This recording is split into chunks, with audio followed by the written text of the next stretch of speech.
Hello viewers, আসসালামু আলাইকুম। কেমন আছেন আপনারা সবাই? আমি আজকে আপনাদের জন্য 3 ধরনের খুব হেলদি ইফতার আইটেম নিয়ে এসেছি। রোজা আমরা বাঙালিরা সাধারণত ভাজা পোড়া খেয়ে অভ্যস্ত, যা আমাদের শরীরের জন্য খুবই অস্বাস্থ্যকর। আমি সাধারণত রোজায় যে ইফতার করে থাকি, তাই আজকে আপনাদের কাছে শেয়ার করব। এখন আমরা শুরু করছি চিকেন র্যাপ। আমি এখানে বানানো রুটি নিয়েছি, আপনারা চাইলে যে কোনো রুটি নিতে পারেন। এখন রুটিতে আমরা চিকেনগুলো দিব।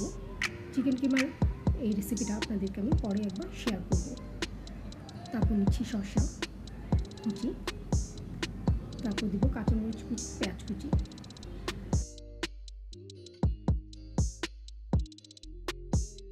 তারপর দিচ্ছি মেয়োনাইজ। এখানে মেয়োনাইজকে আমি সস দিয়ে একটু মাখিয়ে নিয়েছি, আপনারা চাইলে হোয়াইটও ইউজ করতে পারেন।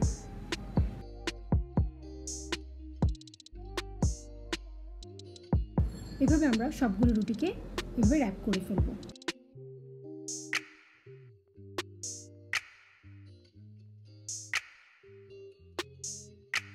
এখন আমরা তৈরি করব ফ্রুট ইয়োগার্ট। এটা ইফতারি খুবই হেলদি, যেটা আপনার পেটকে অনেক ঠান্ডা রাখবে।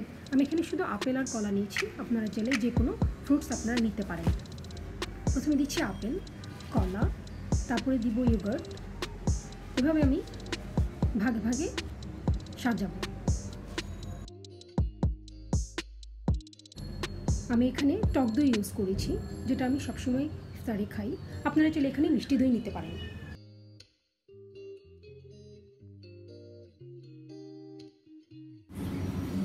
হয়ে গেল আমাদের ফ্রুট ইয়োগার্ট।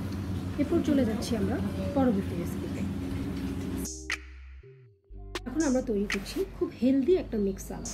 এখানে আমি শসা কুচি নিয়েছি, আপেল কুচি নিয়েছি, টমেটো কুচি নিয়েছি।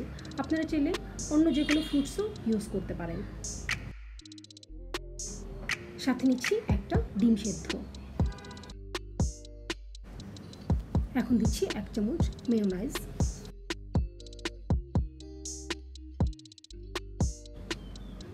এখন আমরা দিব 1 চামচ চিনি,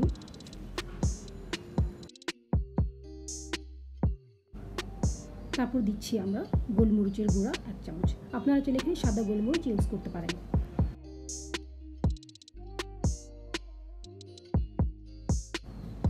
দিচ্ছি স্বাদমতো লবণ, তারপর দিচ্ছি আমরা এখন টক দই।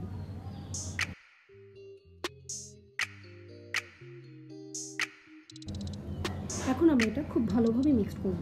মিক্স করার পর আমাদের সালাদটা খাবার জন্য সম্পূর্ণ রেডি হয়ে গেল আমার 3 হেলদি ইফতার আইটেম। আপনারা এটা বাসায় ট্রাই করবেন এবং দেখবেন এটা আপনাদের খুব ভালো লাগবে। ইফতারে ভাজা পোড়া খাওয়ার চেয়ে এভাবে হেলদি ইফতার আইটেম খেলে আপনাদের শরীর মন দুটোই ভালো থাকবে। ভালো থাকবেন সবাই। আল্লাহ হাফেজ।